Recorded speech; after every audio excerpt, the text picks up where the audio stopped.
আজকের যিনি মুখ্যমন্ত্রী তার তখন বক্তব্য ছিল কি, যদি আপনাদের এখানে হকার উচ্ছেদ করতে আসে, যদি আপনাদের বস্তি উচ্ছেদ করতে আসে, তাহলে আপনারা রুখে দাঁড়াবেন। স্থানীয় ক্লাব, সাধারণ বাসিন্দা যারা আছেন, পারিপার্শ্বিক জায়গাতে যারা বসবাস করছেন, তারা সবাই মিলে এসে প্রতিরোধ করবেন, আমিও সেখানে থাকবো। আজকে তিনি যখন মুখ্যমন্ত্রী, তিনি সেই কাজটাই করতে যাচ্ছেন যেটার বিরোধিতা তিনি নিজেই বলেছিলেন একসময়। বুলডোজার রাজ আসছে, এনকাউন্টার রাজ আসছে, একটা উল্লাস, যেন এই উল্লাস, অশ্লীল উল্লাস আমরা দেখতে পাচ্ছি সারা বাংলা জুড়ে ছড়িয়ে দেওয়ার চেষ্টা হচ্ছে। এবং সেখানে এই বুলডোজারের ক্ষেত্রে নির্দিষ্টভাবে কোর্টের রায় আছে, নির্দেশ আছে, এটা করা যাবে না, কিন্তু সেটা করা হচ্ছে। কিন্তু এই যে ঘটনাগুলো করছে, রেলকে এটা করার এখতিয়ার আছে কিনা সেটাই তো আগে প্রমাণ হতে হবে। বিজেপি বা বিএসএফ দুপক্ষই যেটা করছে, তাদের বক্তব্য হচ্ছে আমরা আমাদের গভর্নমেন্টের যে রুল, গভর্নমেন্টের যে নির্দেশ, সেই নির্দেশ পালন করছি। কিন্তু যাদের উপরে নির্দেশ আরোপিত হচ্ছে, যাদের উপরে নির্দেশ প্রয়োগ করা হচ্ছে, সেই মানুষগুলোর কথা কেউ ভাবছে না। প্রতিদিন গরিব হচ্ছেন যারা, তারা এগুলো শিকার হচ্ছে। আমরা মনে করি এটা বন্ধ হওয়া উচিত, এবং যদি বন্ধ না হয়, আগামী দিনে কিন্তু এর যে কুফল, সেটা সরকারকেই শুধু ভুগতে হবে না, গোটা সমাজটাকে এই কুফল কিন্তু ভোগ করতে হবে। হাই, আমি একটা বই পোকা। ছোটবেলা থেকেই মা বলতো পরীক্ষার আগে বইগুলো গুলে খেতে হবে। তো ব্যাপারটা আমি একটু বেশি সিরিয়াসলি নিয়ে ফেলেছিলাম। খুঁটিয়ে পড়তে গিয়ে বই খুঁটে খেয়ে ফেললাম। তাও ক্লাস 11-এর দুটো সেমিস্টারে একটাও কমন পেলাম না।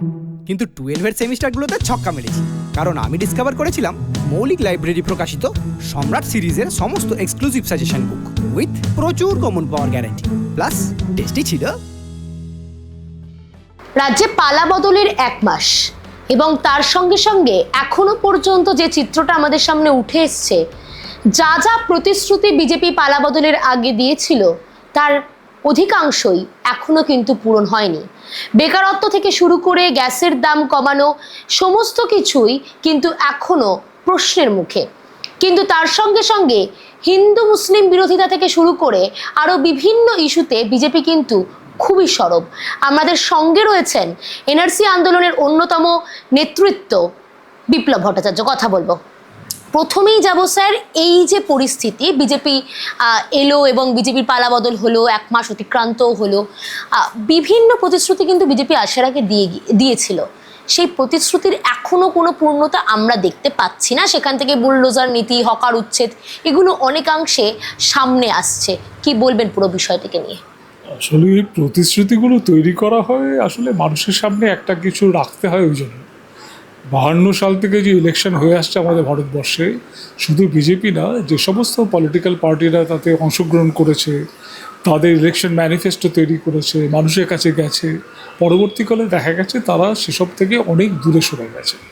কারণ অধিকাংশ ক্ষেত্রেই দেখা যায় যে এই প্রতিশ্রুতিগুলো প্রতিশ্রুতিই থেকে যায়, কাগজেই থেকে যায়, এগুলো বাস্তবায়িত হয় না।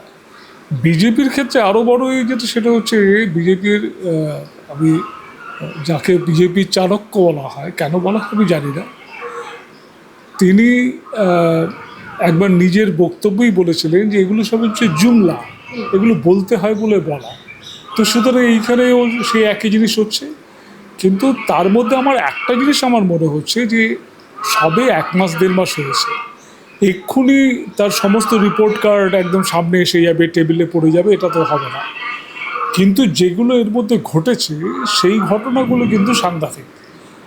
ঘটনাগুলোর মধ্যে কী আছে? প্রথম আমরা দেখলাম যে হোল্ডিং সেন্টার, বেশ কিছু মানুষকে হোল্ডিং সেন্টারে নিয়ে যাওয়া হচ্ছে, পুশিং করা হচ্ছে বাংলাদেশে। প্রতিদিনই আমাদের সমাজ মাধ্যমে, ফেসবুকে বা হোয়াটসঅ্যাপে আমরা খবর পাচ্ছি যে পুশিংয়ের চেষ্টা হচ্ছে। বিজেপি, বর্ডার গার্ড বাংলাদেশ, তারা ওদিক থেকে বিরোধিতা করছে, তারাও চাপ তৈরি করছে। ওই মানুষগুলো যাদেরকে এখান থেকে পুশিং করা হলো, আমি বারবার করে একদম, আমি কিন্তু পুশ ব্যাক কথাটা উচ্চারণ করছি না, পুশিং করা, চর্চা, জবরদস্তি তাদেরকে ঠেলে দেওয়া হচ্ছে বর্ডারের পাশে। আটকে গিয়ে মানুষগুলো যেটা হচ্ছে, সেটা হচ্ছে 0 পয়েন্ট বলো বা নোম্যান্স ল্যান্ড বলো, দুটো সীমানার মাঝখানে, সেখানে তারা থাকতে বাধ্য হচ্ছেন। এমন অনেক, আমরা এর মধ্যে 2-1 জায়গাতে আমরাও একটু খবর টবর করেছি, তাতে আমরা বলেছি যে সেটা হচ্ছে যে এই যে ইনহিউম্যান কন্ডিশনে, জল নেই, খাবার নেই, মাথার উপর একটা ত্রিপল নেই, এর মধ্যে মানুষগুলো বৃষ্টি পড়ছে, জল কাদা, ধান কেটে নেওয়া হয়েছে আগে, সেটা পড়ে আছে, সেখানে পড়ে আছেন তারা। এই অবস্থায় থাকাটা একটা ইনহিউম্যান কন্ডিশন, এইটা প্রতিকার হওয়া উচিত। কিন্তু বিজেপি বা বিএসএফ দুপক্ষই যেটা করছে, তাদের বক্তব্য হচ্ছে আমরা আমাদের গভর্নমেন্টের যে রুল, গভর্নমেন্টের যে নির্দেশ, সেই নির্দেশ পালন করছি। কিন্তু যাদের উপরে নির্দেশ আরোপিত হচ্ছে, যাদের উপরে নির্দেশ প্রয়োগ করা হচ্ছে, সেই মানুষগুলোর কথা কেউ ভাবছে না। যদিও আমরা জানি সেটা হচ্ছে যে পুশিং করা বা পুশব্যাক করার নির্দিষ্ট প্রক্রিয়া আছে এবং সেটা আন্তর্জাতিকভাবেই স্বীকৃত। এবং সেই স্বীকৃতির যে সমস্ত ধাপগুলো পেরোতে হয়, আমাদের এখানে আমরা দেখেছি ওই সোনালী বিবি, সুইটি বিবির সময় আমরা দেখেছিলাম এগুলো মানা না হয়নি, এদেরকে তুলে নেওয়া হয়েছে, হঠাৎ করে তাদেরকে হোল্ডিং সেন্টারে নিয়ে যাওয়া হয়েছে এবং হোল্ডিং সেন্টার থেকে তাদেরকে পাঠিয়ে দেওয়া হয়েছে ওই ওপারে, মানে ঠেলে দেওয়া হয়েছে। আমাদের প্রশ্ন সেটা হচ্ছে যে ভারতবর্ষে ফরেনার্স ট্রাইব্যুনাল আছে। আমরা এনআরসির সময় যেটা দেখেছিলাম আসামে, সেটা হচ্ছে যে ফরেনার্স ট্রাইব্যুনাল আছে, ট্রাইব্যুনালে একটা বিচার হয়ে একটা রায় হচ্ছে, সেটা বুঝলাম। আমাদের এখানে ফরেনার্স ট্রাইব্যুনাল বা এসব কোনো কিছু ধারে নেই। ওরা যেটা করলো সেটা হচ্ছে এসআর পরবর্তী সময়ে কিছু মানুষকে চিহ্নিত করে, যাদের কাছে স্বীকৃত ভোটার কার্ড বা কিছু নেই বলে ওরা মনে করছে, গভর্নমেন্ট মনে করছে বা এই ব্যবস্থা মনে করছে, তাদেরকে চিহ্নিত করছে। পুলিশকে এবং বিএসএফকে তাদের হাতে এই অধিকার তুলে দেওয়া হচ্ছে যে তারা তাদেরকে ডিটেইন করতে পারবে। ডিটেক্ট করা হয়ে গেছে, এই স্যার করে ডিটেক্ট করে ফেলেছে, ডিটেন করবে এবং ডিটেন করে যেটা করবে ডিপোর্ট করবে। ডিপোর্ট করার যে প্রক্রিয়া, সেই প্রক্রিয়া কিন্তু মানা হচ্ছে না। হঠাৎ করে আমরা, যদি তোমরাও নিশ্চয়ই খেয়াল করেছে, হোল্ডিং সেন্টার কথাটা আমাদের সামনে 2 মাস 3 মাস 2.5 মাস আগে আমাদের সামনে এলো। এই হোল্ডিং সেন্টারটা কেন করা হচ্ছে? যদি তাদেরকে ডিটেন করো তাহলে ফরেনার্স ট্রাইব্যুনালে পাঠাও, ফরেনার্স ট্রাইব্যুনালে গিয়ে তাদের বিচার হোক। বিচার হওয়ার পরে যে প্রক্রিয়ার মাধ্যমে এক দেশ থেকে আরেক দেশে তাকে ডিপোর্ট করা যায়, সেখানকার হাইকমিশনের সাথে কথা বলো, দেশে হাইকমিশন বসে সিদ্ধান্ত নিক, আদালতে যাও, তাদের ডিপোর্ট করার যে সিদ্ধান্ত, আদালত থেকে তার নির্দেশ নিয়ে এসো। কোনো কিছু করা হবে না। পুলিশকে বলা হয়েছে, পুলিশ তুলে নিয়ে এসছে, তারপর ওয়ান ফাইন মর্নিং বা ফাইন নাইট, যেখানে যখনই হোক তাদেরকে নিয়ে গিয়ে বর্ডারে নিয়ে যাওয়া হয়েছে, বলেছে ওদিকে যাও, এদিকে এলে গুলি খাবে। বিজেপি ওদিকে দাঁড়িয়ে বলছে যে ইন্ডিয়ায় ফেরত যাও, এদিকে এলে গুলি খাবে। মানুষগুলো মাঝখানে থাকছে। আমরা মনে করি ইউনাইটেড নেশনের যে হিউম্যান রাইটস কমিশন আছে, সেই হিউম্যান রাইটসের জায়গা থেকে তাদের এই ব্যাপারে হস্তক্ষেপ করা উচিত। এটা কিন্তু শুধুমাত্র দুটো দেশের ঝামেলার মধ্যে ফেললে হবে না, এটা গভীর মানবিক সংকট একটা। এই সংকটের সময়ে যদি ইউনাইটেড নেশন যদি তার দায়িত্ব পালন না করে, তাহলে কিসের জন্য এই ইউনাইটেড নেশন থাকবে? তার নির্দিষ্ট গাইডলাইন আছে, সে দেশকেই বলতে পারে যে তোমরা এই গাইডলাইনটা ফলো করো। গাইডলাইনটা ফলো করে যদি না হয়, তাহলে ইউনাইটেড নেশন তারা ডিসেন্ডিং যে মানুষগুলো কী হবে? এখন অবধি আমরা জানছি যেটা আমাদের মুখ্যমন্ত্রীর বক্তব্য থেকে জেনেছে, 4,500 মতো লোককে এখন অবধি ডিটেন করা হয়েছে। ইট মে বি হায়ার। 834 জনকে ডিপোর্ট করা হয়েছে বা পুশিং করা হয়েছে। এই পুশিং করা হয়েছে 834 জন, তাদের কোনো রেকর্ড কিন্তু পাওয়া যাচ্ছে না, ডোমেনে কোনো রেকর্ড নেই। এবং তাদের মধ্যে কতজন হিন্দু, কতজন মুসলমান, কতজন মহিলা, বাচ্চা কতগুলো আছে, বয়স্ক মানুষ কত আছে, তার কোনো হিসেব নেই। মানে যেভাবে হোক তাদেরকে ধরে গরু ছাগলের মতো করে নিয়ে গিয়ে ফেলে দেওয়া পাশে। এর আগেও আমরা দেখেছিলাম কেরালা থেকে, তামিলনাড়ু থেকে, মহারাষ্ট্র থেকে, গুজরাট থেকে মানুষকে তুলে আনা হয়েছে। তুলে নিয়ে এসে কোনো কিছু না জানিয়ে তাদেরকে বর্ডারের ওপাশে ফেরত পাঠানো। তাদের অনেকেই এ পাশে আবার ফেরত এসে সমস্ত নথিপত্র দেখিয়ে। সোনালী বিবি বিচার পেয়ে তারপরে ফিরে এসছেন। সুইটি বিবির ব্যাপারটা এখনও পুরোপুরি মীমাংসা হয়নি, কিছুটা ঝুলে আছে এবং এখানে কোর্টে আবার অ্যাপিল করতে যাচ্ছে সরকার। এই অবস্থার মধ্যে আমার মনে হয় সেটা হচ্ছে সরকারের বিচার, এই দুটো গভর্নমেন্টেরই বিচার এই ঘটনাগুলোর মধ্যে থেকে করতে হবে। এবং পরবর্তীকালে যদি খেয়াল থাকে, 4 তারিখে এখানে ভোটের ফল প্রকাশ হয়েছে।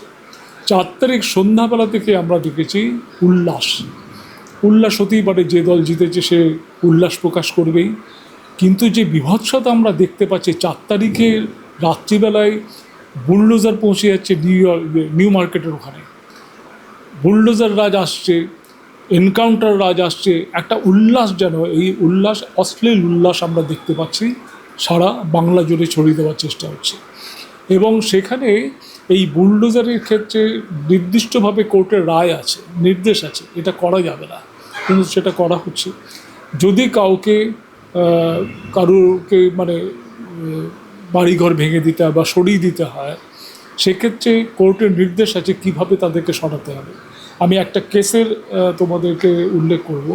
হলদোয়ানিতে 2023-এ সম্ভবত হলদোয়ানি যে রেলওয়ে যে ইয়ার্ড বা তার পাশে রেলের কিছু জমিতে বহু বছর ধরে, প্রায় 75 বছর বা 100 বছর ধরে বহু মানুষ ওখানে বাস করতো এবং সেটা রেলের সাথে বোঝাপড়া করবে। হঠাৎ করে রেল কর্তৃপক্ষ বললো সেটা হচ্ছে আমরা এই জমিটা আমাদের লাগবে, এবং সেই একই কোর্ট আনকোর্ট ডেভেলপমেন্টের স্বার্থে এই উন্নয়নের জন্য তাদের ওই জমিটা লাগবে, সুতরাং জমি খালি করতে হবে। এবং জমি খালি করতে গেল, বাধা পেল, কোর্টে গেল, কোর্ট তখন নির্দেশ দিল, যেটা পরিষ্কার নির্দেশ আছে এই ব্যাপারে, এবং রেলকে দিয়েছে। রেল যে আইনটা দেখাচ্ছে 1979 যে রেলওয়ে অ্যাক্ট দেখাচ্ছে, সেই মোতাবেক তারা এই কাজগুলো করতে যাচ্ছে। কিন্তু পরিষ্কারভাবে কোর্ট রায় দিল, যেটা নির্দেশ দিল, যেটা যদি এদেরকে এখান থেকে তুলে দিতে হয় তাহলে তাদের বিকল্প পুনর্বাসনের জায়গা ঠিক করে, পুনর্বাসন প্যাকেজ ঠিক করে, প্ল্যানিংটা সম্পূর্ণ তৈরি করে যাদেরকে ওখান থেকে সরানো হবে তাদের সাথে কথা বলতে হবে, কথা বলে তারপরেই সরানো যাবে, এবং মিউচুয়াল আন্ডারস্ট্যান্ডিংয়ের ভিত্তিতে। এখানে কি হয়েছে, তেলজলাতে হঠাৎ করে পৌঁছে গেল, কী বলে তোমার জেসিবি নিয়ে পৌঁছে গেল, বিভিন্ন জায়গাতে যে হকাররা আছে, এখানে যাদবপুর স্টেশনে প্রথম দিন বিরোধী দল, দ্বিতীয় দিন প্রচুর পুলিশ এনে তারা মারধর করে সবাইকে সরিয়ে দিয়ে বেশ কয়েকজন আহত হয়েছে। সেখানে যেটা করা হলো সেটা হচ্ছে ভেঙে দেওয়া হলো, কিছু গুমটি ফুমটি এগুলো ভেঙে দেওয়া হলো। কিন্তু এই যে ঘটনাগুলো করছে, রেলকে এটা করার এখতিয়ার আছে কিনা সেটাই তো আগে প্রমাণ হতে হবে। রেলের এটা করার এখতিয়ার নেই।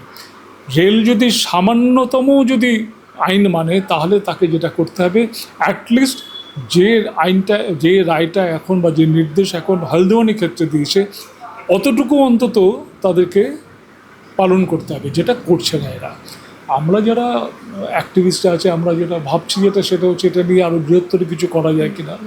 যদিও ফেভারেবল কোনো ডিসিশন পাওয়া যাবে কোর্টের কাছে এক্ষুনি এটা মনে হচ্ছে না, কারণ অন্যান্য প্রতিষ্ঠানগুলোর সাথে আদালতও আজকে অনেকটাই কম্প্রোমাইজড।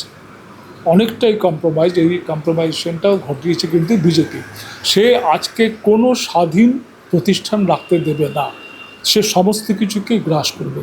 শুধুমাত্র সিবিআই, ইডি, এনআইএ এগুলো নয়, শুধুমাত্র বিভিন্ন যে কী বলবো জনবিরোধী আইনগুলো আছে সেগুলো প্রয়োগ করার মধ্যে নেই। সে আদালতকে দখল করবে, সে আমলাতন্ত্রকে দখল করবে, এই সমস্ত কিছুকে সে দখলের মধ্যে আনতে চায়। কারণ একটা ফ্যাসিস্ট গভর্নমেন্ট যখন থাকে, ফ্যাসিজম চাই যেটা সমস্ত কিছু তার পায়ের তলায় থাকবে, সব কিছু তার অঙ্গুলি হেলনে চলবে, এবং সেটা করতে গিয়ে যেটা হচ্ছে এই বিপদগুলো ডেকে আনছে। যদিও বাংলাতে একটুখানি প্রতিরোধ হবে বলেই আমাদের ধারণা, প্রতিরোধ করছে, এবং আগামী দিনে কী হবে সেটা দেখতে হবে, কি হয় না হয়। কিন্তু আমরা যারা মনে করি যে মানুষকে অগ্রাধিকার দিতে হবে, গণতন্ত্র হচ্ছে মানুষের তন্ত্র, মানুষ কী বলছে সেটা জানতে হবে, মানুষের কিসে ভালো হচ্ছে সেটা বুঝতে হবে। ওই কতগুলো উন্নয়নের গল্প শুনিয়ে, যে উন্নয়ন মানুষের কাজে লাগবে কি লাগবে না তার কোনো ঠিক নেই, সেই উন্নয়নের গল্প শুনিয়ে মানুষকে উৎখাত করা, মানুষকে জ্বালাতন করা, মানুষের সমস্ত অধিকার ছিনিয়ে নেওয়া, এটা কখনোই একটা গণতান্ত্রিক দেশে হতে পারে না, এবং আমার দেশের যে সংবিধান সেটা পারমিটও করে না। সুতরাং আমার মনে হচ্ছে সেটা হচ্ছে মানুষের বিরোধিতা করবেই, এবং আজকে না হোক, আজকে এখনই 1 মাস হয়েছে একটা সরকার, তার বিরোধিতা করে এক্ষুনি কী হয়, যতটুকু বিরোধিতা করা সেটা হচ্ছে, কিন্তু উত্তরোত্তর এটা বৃদ্ধি পাবে, উত্তরোত্তর এটা বাড়বে বলেই আমার ধারণা। ভোটের আগে এসআইআর এর প্রভাব আপনারা সেই নিয়ে আন্দোলনও করেছেন এবং ঠিক তারপরেই আমরা দেখছি হকার উচ্ছেদের মতো ঘটনা, একেবারে স্টেশনে স্টেশনে বুলডোজার দিয়ে হকারের বাড়ি ভেঙে দেওয়া হচ্ছে। আপনিও বললেন যে কিছুটা গণতন্ত্রের ক্ষতি, গণতন্ত্রের ধ্বংসের দিকেই এগোচ্ছে। কীভাবে দেখছেন এই হকার উচ্ছেদ ঘটনাটিকেও? আসলে যেটা হয়েছে সেটা হচ্ছে এই মুহূর্তে হকার উচ্ছেদের একটা প্রবলেম আছে, সরকার জানে যেটা, সেটা হচ্ছে এই যে ফুড হকার যারা আছে, ফুটপাথ হকার যারা আছে কলকাতায়, তাদেরকে সরাতে গেলে মুশকিল আছে এই জন্য যে তাদের একটা আইন আছে, 2014 তাদের একটা আইন আছে। সেই আইন মোতাবেক ফুটপাথের 1/3 পজিশনে তারা কিন্তু হকিং জোন হিসেবেই চিহ্নিত, এবং কোন কোন জায়গাগুলো হকিং জোন হবে না সেটা কিন্তু ঠিক করবে কারা? ঠিক করবে টাউন ভেন্ডিং কমিটি। এইগুলো সমস্ত আইনে বলে দিয়েছে। তার ফলে এই যে নিউ মার্কেট চত্বরে যে হকার আছে, রাজাবাজার চত্বরে যে হকার আছে, হাতিবাগান চত্বরে যে হকার আছে, যাদবপুরে যে হকার আছে, তাদের একটা কিন্তু আইনে ছাড়া, আইন মোতাবেকই তাদেরকে উচ্ছেদ করতে হবে বা তাদের ভাঙতে হবে। মানে আমি একটা তোমাদেরকে ইনফরমেশন দিতে পারি, যে ইনফরমেশন অনেকের কাছে নেই। এই সরকার আসার আগে তার আগেও একটা হকার উচ্ছেদ হবে পূর্বতন তৃণমূল সরকারের সময় কথা হয়েছিল। তখন টাউন ভেন্ডিং কমিটিতে এটা ডিসিশন হয় সেটা হচ্ছে রেজিস্ট্রেশন করতে হবে সমস্ত হকারের, এবং এই রেজিস্ট্রেশনের প্রক্রিয়া শুরু হয়ে যেটা হয়েছিল 56,000 হকারের রেজিস্ট্রেশন প্রক্রিয়া একটাবারে তাদের সার্ভেটা কমপ্লিট হয়েছিল। আরও অনেকটাই বাকি রয়ে গেছিলো, কিন্তু 56,000 হয়েছিল। এই সরকার আসার পরে মানে যেদিন এলো তার কিছুদিনের মধ্যে দেখা গেল ওই যে লিস্ট 56,000-এর, সেই লিস্টটা নেই। যদিও এখানকার যে হকার ফেডারেশন আছে, হকার সংগ্রাম কমিটি যেটা আছে শক্তিমান ঘোষদের, তারা যেটা করেছেন সেটা হচ্ছে তাদের কাছে লিস্টটা ছিল, তারা লিস্টটাকে কষ্ট করে আবার বানিয়েছে। বেশ কিছু মানুষ যাদের সার্ভে হয়ে গেছিলো, যাদের অ্যাপ্লিকেশান জমা পড়েছিল রেজিস্ট্রেশনের জন্য, তাদেরকে আবার তাদের অ্যাপ্লিকেশানগুলো করিয়ে দিয়েছে।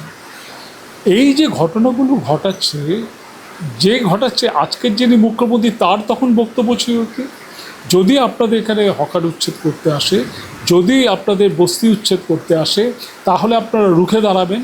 স্থানীয় ক্লাব, সাধারণ বাসিন্দা যারা আছেন, পারিপার্শ্বিক জায়গাতে যারা বসবাস করছেন, তারা সবাই মিলে এসে প্রতিরোধ করবে, আমিও সেখানে থাকবো। আজকে তিনি যখন মুখ্যমন্ত্রী, তিনি সেই কাজটাই করতে যাচ্ছেন যেটার বিরোধিতা তিনি নিজেই বলেছিলেন একসময়। আসলে শাসকের ধর্ম এটা, শাসক যতক্ষণ না শাসনে আছে তার রূপ এখন একরকম, সেই তখন বিরোধী।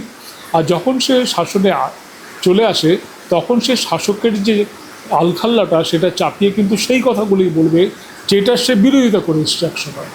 তো আমাদের মনে হচ্ছে সেটা হচ্ছে এই হকার উচ্ছেদের যে পরিকল্পনা, এবং বিশেষ করে রেলওয়ে হকারদের যে উচ্ছেদ করার যে পরিকল্পনা, সেটা নিয়ে আরও ব্যাপক গণ্ডগোল হওয়ার একটা আশঙ্কা থেকে যাচ্ছে এখানে, এবং যেটা পশ্চিমবঙ্গের রাজনীতিকে কিন্তু অনেকটাই প্রভাবিত করবে।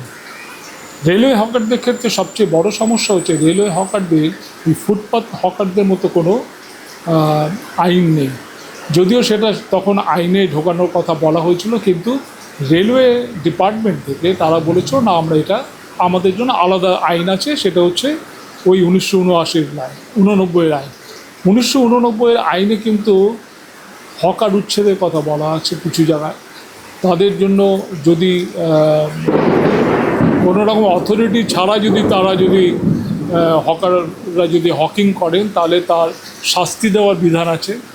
আমাদের মত হচ্ছে এই আইনে পরিবর্তন হতে হবে। এই আইনে হকাররা কেউ আকাশ থেকে পড়েনি। যে আর্থসামাজিক পরিবেশটা এখানে আছে, সেই আর্থসামাজিক পরিবেশ এই হকারদেরকে বাধ্য হচ্ছে হকারি করতে, এবং সরকার যেখানে মানুষের ন্যূনতম অধিকার, যেটা সাংবিধানিক অধিকার, তার বাসস্থানের অধিকার, তার খাওয়া পড়ার অধিকার, তার বেঁচে থাকার অধিকার, তার শিক্ষার অধিকার, এই কোনো কিছু দিতে অপারগ, কোনো কিছু দিতে পারছে না, সেই গভর্নমেন্টের কোনো রাইট নেই যে সে হকারদেরকে এইভাবে উৎখাত করবে। কারণ হকার উৎখাত মনে হচ্ছে একজন হকার উৎখাত নয়, তার পরিবারটা উৎখাত। আমাদের কাছে যা খবর সেটা হচ্ছে কয়েক লক্ষ পরিবার এই হকিংয়ের উপরে বেঁচে আছে। তারা কিন্তু সমস্ত ধূলিসাৎ হবে, এবং যে চাপটা কিন্তু এই সমাজের উপরেই পড়বে, এবং এই সমাজের উপর পড়া মানেই হচ্ছে এই চাপ, সমাজের উপরে চাপ বাড়া মানেই হচ্ছে তোমার আমার উপরে চাপ বাড়বে, সমাজে অশান্তি তৈরি হবে, ক্রাইম বেশি বাড়ার সম্ভাবনা দেখা দেবে। এই সমস্ত কিছুর জন্য সরকারকে ভাবতে হবে। এরম এলোপাতারিভাবে একপাক্ষিকভাবে হকার উচ্ছেদের যে পরিকল্পনা, এটা বুমেরাং হতে বাধ্য। সরকারকে এই ব্যাপারে তাদেরকে আরও সতর্ক হতে হবে। নির্দিষ্ট পরিকল্পনা করে এই মানুষগুলোর পুনর্বাসনের ব্যবস্থা করো। যদি কারোর কোনো ক্ষতি হয়ে থাকে তার নির্দিষ্ট ক্ষতিপূরণের ব্যবস্থা করো। তারপরে তুমি তোমার প্ল্যানিং বলো। স্মার্ট সিটি হবে, র্যাপিড ট্রান্সপোর্টের ব্যবস্থা হবে, এই সমস্ত কথাগুলি যেগুলো বলা হচ্ছে কাদের জন্য? মানুষের জন্য। কোন মানুষের জন্য? যে মানুষ আসলে এখানে প্রান্তিক মানুষরা যারা আছেন, যারা বাইরে থেকে এসছেন বা যারা এখানেই আছেন, প্রতিদিন গরিব হচ্ছেন যারা, তারা এগুলো শিকার হচ্ছে।